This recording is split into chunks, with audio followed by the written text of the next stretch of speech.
Nice bubbly pan pizzas here. Let's see how these are going to come on out today. Alright, so what do we got here? 80% hydration dough. It's a lean dough, no oil in it. So it's not a focaccia dough. It's more like a pizza bianca, or it's very similar to our 80% hydration sourdough white. Except I did the 1% salt, 1% sugar like I typically do in pizza crust. I like this because the sugar aids with the browning of the crust, for number one, and I like how the sugar complements the sourdough. So I did this dough yesterday and did just the initial 4 sets of 2 sets of stretch and folds and 2 sets of slap and fold technique there. It was a total time proofing that it sat out 2 hours, put it in the refrigerator, separated them in containers of about 500 grams each. This is a 10 by 14 inch pizza pan, very similar to a 9 by 13 you could substitute. And what we're going to do with that is then I oiled these pans with some olive oil, took the dough out, let it sit out about an hour. So we said we let this dough sit out for about an hour to warm up, to make it a little bit just easier to stretch. Then I put it inside these pans and I stretched them out, coating them in olive oil on both sides just to make it easier so your fingers doesn't stick to it. And then we gradually just stretch this out until it gets to the edges of the pans there, carefully, delicately. And maybe about 20-30 minutes later, if it's not fully stretched out and it pulls back, you just go back and you touch it up again. Then we let it sit for about an additional maybe 3 hours, just so it gets nice and bubbly like this. And then at that point, 500 degrees, we're going to pre-cook this about 8 minutes on the stone, and then we're going to let that cool, and then we can use that when we're ready to finish topping it, put our pizza together, and then we're going to cook it about another 8 minutes with the toppings on at the 500 degrees on the stone, and we're going to have a nice, really light, airy, moist, yet wet and crispy dough that we're going to make pan pizza with, and we're going to see how that looks. Okay, come back. Yep, go.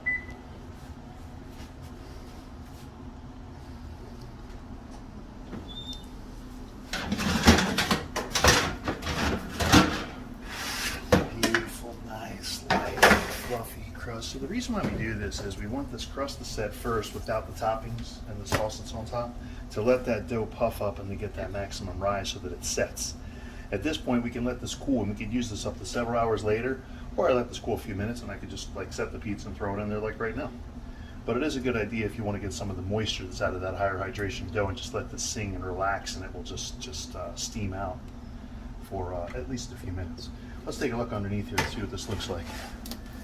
Nice, wet, crispy. And that's not going to look like that the whole time, but just it's going to get deeper. It's going to get darker brown. It's going to get crispier. So, and again, we're going to do a whole series on this with the pan pizzas, where we're going to see that depending on the pan and the material you're using and the thickness, you're going to have to adjust a little bit for like your timing with this on the pre-bake. I know with these Lloyd anodized steel, if I'm saying that properly, aluminized steel pans, that they go perfect, like golden brown crust that's nice, like crispy here. If I go 8 minutes pre-bake and 8 minutes, put it back in again with the topping, 16 total minute bake, 18 minutes at 500 degrees is going to actually go like well done for me.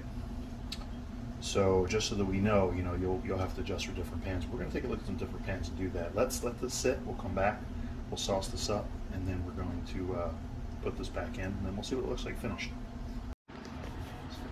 Now we're ready. We're recording. All right, good shot of the pizzas here. Okay, so we just sauced them up.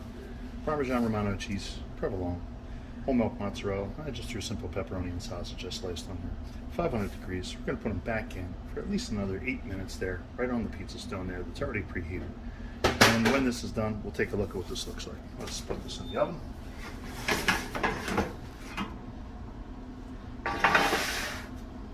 And we'll come back. And go. Okay, so our time is up. So now, like we talked about with your pans, you're going to have to assess your oven. We're going to take a look at this. Notice how I leave the middle rack in there. I'm going to take the pizzas out.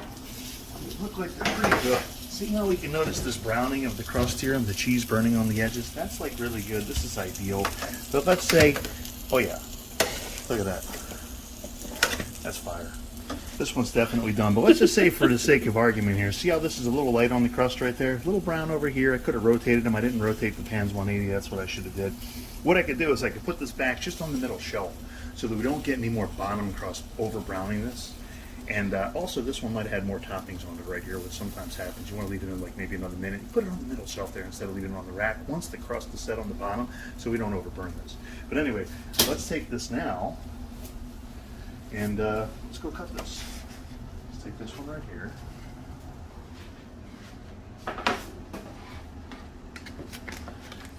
Notice how I have my little cutting boards perfectly positioned right here. Let me go bring the other one over to you. Hang on.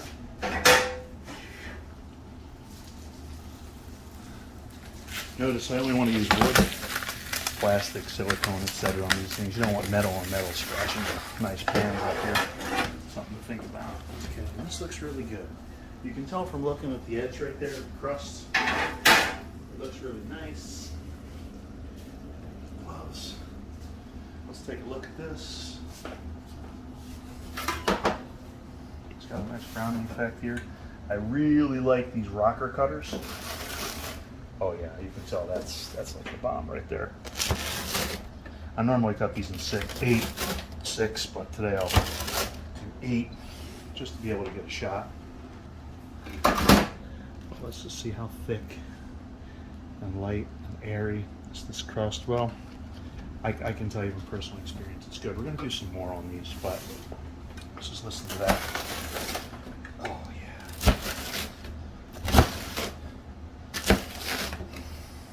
yeah. Really nice for parties, pan pizzas here. Make these up ahead of time, get them ready and going. People come on over, we can just lift these up.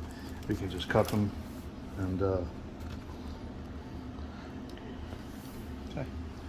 Obviously gotta let this cool here before I stick it in my mouth, but I'm real happy with this one. This is gonna work.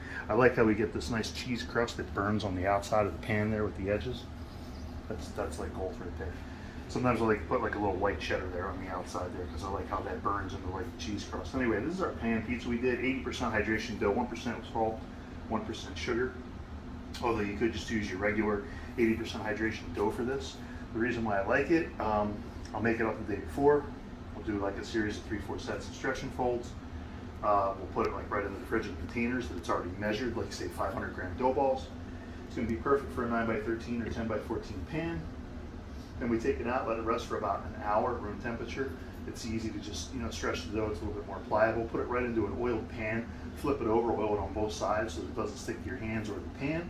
Stretch it out. Cover it with some plastic. Let it rise again a second time for at least a few more hours till it gets nice and light and bubbly. 500 degrees. Pre-cook it, whatever you like, 5 to 8 minutes.